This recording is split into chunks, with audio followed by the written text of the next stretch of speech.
Gloire à Dieu, peuple pentecôtiste. Nous sommes avec un éminent homme de Dieu.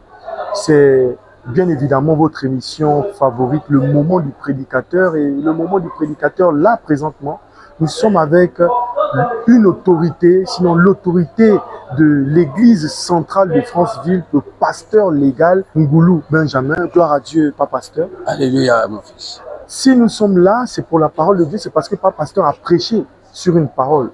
Papa Pasteur, aujourd'hui, était inspiré, poussé par l'Esprit de Dieu, a certainement prêché dans une atmosphère où l'Esprit de Dieu a conduit son serviteur. Alors, Papa Pasteur, vous avez prêché la parole. Et dans cette parole-là, vous allez nous dire certainement le livre où vous avez prêché, le sujet général, mais je vais déjà emboîter le pas en disant que Papa Pasteur était dans la dénonciation. Il était dans la dénonciation. Papa Pasteur dénonçait certains faits. On a parlé là du zèle. On a parlé là de ceux-là qui n'écoutent pas la voix du Seigneur, mais qui écoutent leur volonté. Alors, avant que Papa Pasteur puisse intervenir, vous allez d'abord écouter ce jingle du groupe vocal. Merci.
Nous revenons là vers vous. Nous sommes avec un éminent homme de Dieu qui est le pasteur Ngoulou, le pasteur légal Ngoulou Benjamin, serviteur de Dieu aux Assemblées de Dieu de Pentecôte, quelqu'un qui a mené les Assemblées de Dieu de Pentecôte. Et là, il a quelque chose à nous dire. Alors, Papa Pasteur, allons-y, Papa Pasteur, il y a eu la parole. Quelle est d'abord votre impression, votre sensation? Comment vous avez ressenti l'affaire lorsque vous étiez au niveau de l'hôtel, Papa Pasteur? Merci, mon fils. Je suis honoré, je me réjouis du micro que vous m'apportez.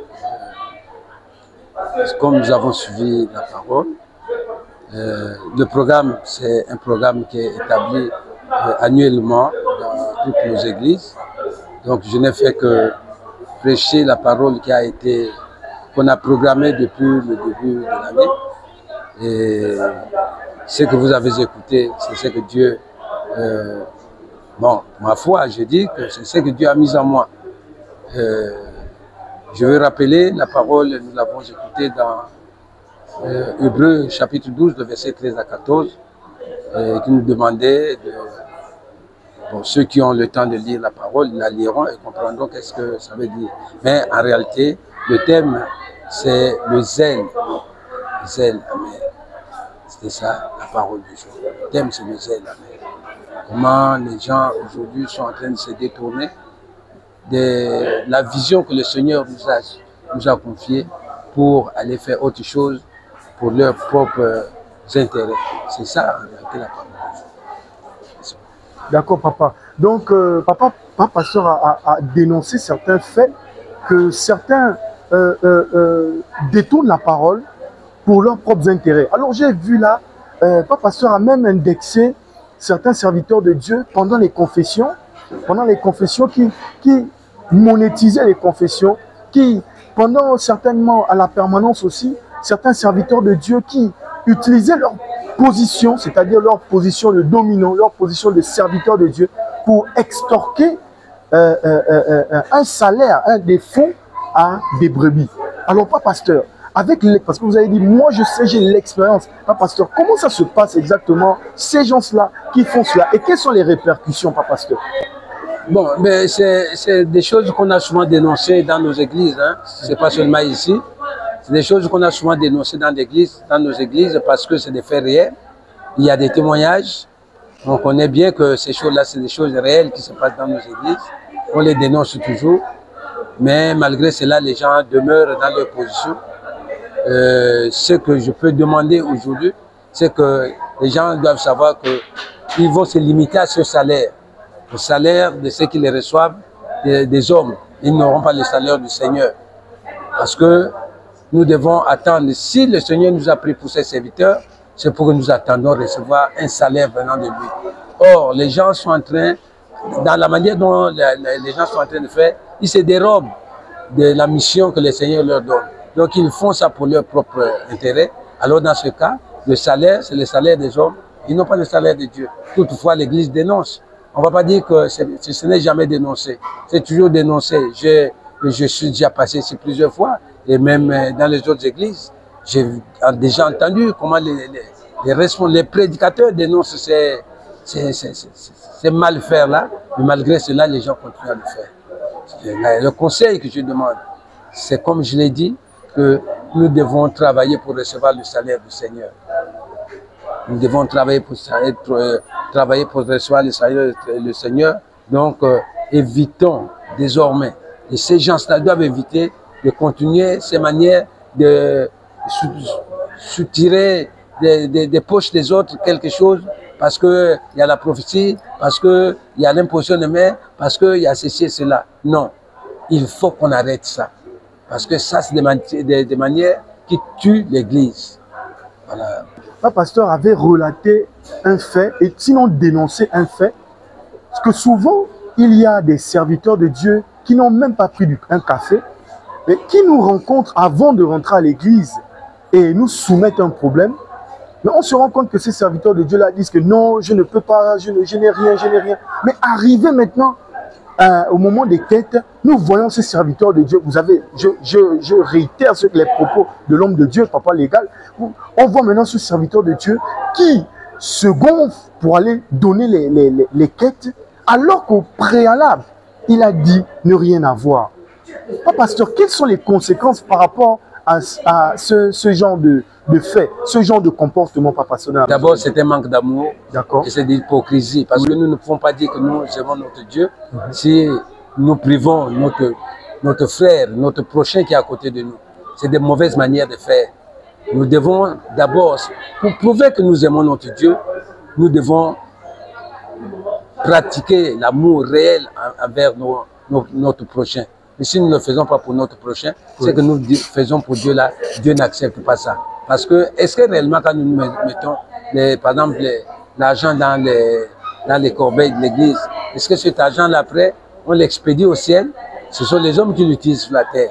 Et parfois des hommes qui ne sont pas dans le besoin, comme l'exemple qu'on a donné, il y a des frères ici qui, par exemple, le matin, n'ont pas eu le café, n'ont pas eu quelque chose pour prendre le café, et d'autres qui ont même marché de longues distances à pied parce qu'ils n'avaient pas de taxi, l'argent du taxi pour venir. Entre-temps, il y en a bien d'autres qui en ont, mais qui ferment le cœur aux besoins de leur bien-aimé.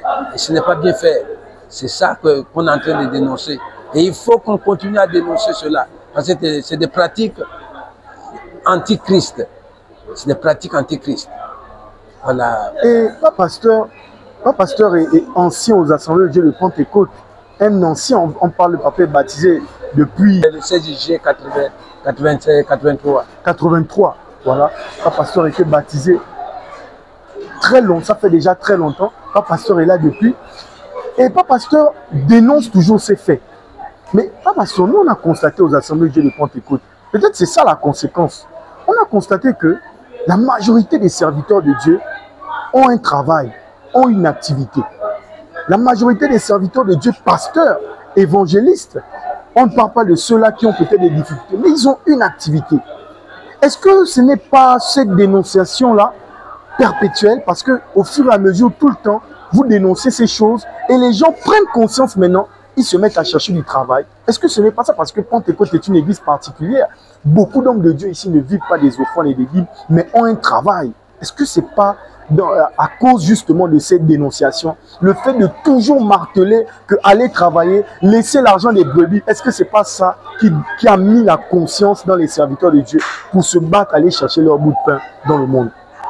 Oui, c'est une raison aussi. Oui. C'est une raison que les gens, effectivement, par rapport à, c'est-à-dire ceux qui ont écouté la parole de Dieu, qui comprennent qu'en réalité, c'est ça. On ne doit pas, je n'ai pas dit que les brebis doivent vivre des aumônes de l'église, non. Mais c'est des circonstances, des cas circonstanciels. Quand quelqu'un a le besoin, l'église doit aussi s'occuper de lui. Parce que en réalité, l'argent qui tombe dans les caisses, comme j'ai dit tout de suite, on n'envoie pas ça à Dieu. C'est pour les besoins de l'église. Et parmi les besoins de l'église, c'est aussi les besoins des brebis. Oui. Si nous sommes même en chantier, nous construisons, nous faisons tout, mais nos ouvriers sont lesquels? Nos ouvriers, nos travailleurs, ce sont les chrétiens. Donc nous ne devons pas les priver alors qu'on a quelque chose dans la caisse. Bon, maintenant, si d'autres ont reçu du travail, gloire soit rendue à Dieu, mais qu'ils sachent que comment ils sont arrivés à avoir ce travail-là. Si ce n'est pas l'exhortation, alors ils doivent aussi continuer à exhorter les autres à suivre leur voie pour que à la longue, Dieu aussi puisse leur trouver du travail. Mais maintenant, pas pasteur, que dites-vous à ceux-là justement qui n'avaient rien, après ces exhortations, ont cherché du travail, ont eu du travail, mais aujourd'hui qui travaillent sont dans l'incapacité d'aider, parce que vous avez parlé de ça dans la parole, et ils voient même des serviteurs ou des brebis qui ont faim, mais ils préfèrent venir donner l'offrande au lieu d'aider. Est-ce que le cœur n'est pas endurci? Qu'est-ce qu'il faut dire par rapport à ça, pasteur? C'est de l'ingratitude. C'est de l'ingratitude, on peut même parler de la méchanceté. Parce que, et non seulement la méchanceté, le manque de reconnaissance envers Dieu. Si Dieu donne, c'est pour que nous puissions partager avec les autres. Donc toi, que Dieu a ouvert les portes du travail, pense à l'autre qui n'en a pas. Parce que tu ne sais pas. Tu sais que si sur terre, nous sommes le carrefour des uns et des autres. Le mal que nous faisons ici sur les autres, nous rattrapera un jour. Et le bien aussi que nous faisons aux autres, nous rattrapera un jour. Nous ne partirons pas d'ici sans avoir subi les conséquences du mal ou le bien que nous avons fait sur terre. Alors, pasteur, la caméra, je vais poser la caméra sur vous et vous allez dire à ceux-là, parce que finalement, cette parole concerne l'aumônerie, vous allez parler à ceux-là qui ont la capacité d'aider les autres, mais qui ne peuvent pas. Bon, après avoir écouté la parole de ce jour, nous avons suivi la parole, le contenu, le parcours.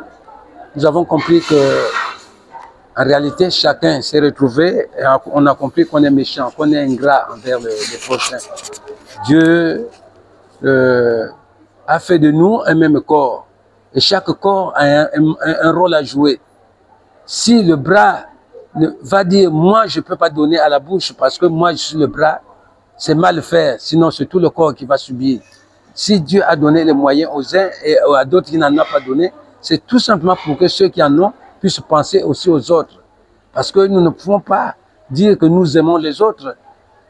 Il est écrit dans le livre de Jacques. On ne peut pas dire que tu aimes ton prochain, hein, il a faim, tu le laisses passer, il est nu, tu le laisses passer et tu dis que tu l'aimes alors que tu as le moyen pour lui venir au secours. Non, ce n'est pas comme ça. Nous devons penser aux autres. Parce que c'est ça la reconnaissance. Si Dieu nous donne, c'est pour que nous puissions donner aussi aux autres. Et en faisant cela, nous allons accomplir l'amour du Seigneur. Nous allons accomplir l'amour du Seigneur. Donc, l'exhortation que je demande au peuple, c'est désormais de savoir que, en réalité, si Dieu nous a rassemblés ici, c'est que nous devenons un même corps. Nous devenons des frères, nous devenons des sœurs, nous devenons les enfants d'une même famille. Et quel est cet enfant d'une même famille? un enfant sensé, qui peut accepter que pendant qu'il a de l'abondance dans sa maison, que son cadet, que sa soeur, que son père, que sa mère dorment affamés alors qu'il est dans l'abondance. Et nous devons le faire. Nous devons penser aux autres pendant qu'ils sont dans des situations comme ça pour prouver que réellement nous sommes des enfants de Christ. Vous étiez là avec le pasteur Goulou Benjamin, serviteur de Dieu aux Assemblées de Dieu de Pentecôte, baptisé depuis 1983. Ouais. Oui, pas pasteur. Vraiment, c'est un ancien et on aura certainement l'occasion, avant qu'il ne reparte du côté de Franceville, de présenter quelque chose pour qu'il puisse s'exprimer. On va mettre en place une tribune où il va pouvoir détailler son parcours qui va en inspirer plus d'un. C'était Claude le communicateur. J'étais là justement pour communiquer sur les événements de votre communauté, les événements de votre église, les événements de votre pays. J'étais là avec un éminent homme de Dieu, le pasteur légal Goulou Benjamin. Gloire soit rendue au Seigneur. Merci encore, Seigneur, de préserver une telle bibliothèque, de préserver un tel homme de Dieu, de préserver vraiment cet ancien des anciens qui continue à nous apprendre, à nous enseigner. Il nous a enseigné sur la charité, sur l'homonie. Il nous a enseigné de quitter, de laisser nos mauvaises ailes, nos ailes amères. Soyez bénis dans le nom de Jésus. Amen. Merci, Amen. Pasteur. Soyez encore bénis, homme de Dieu. C'est un honneur pour moi et soyez bénis.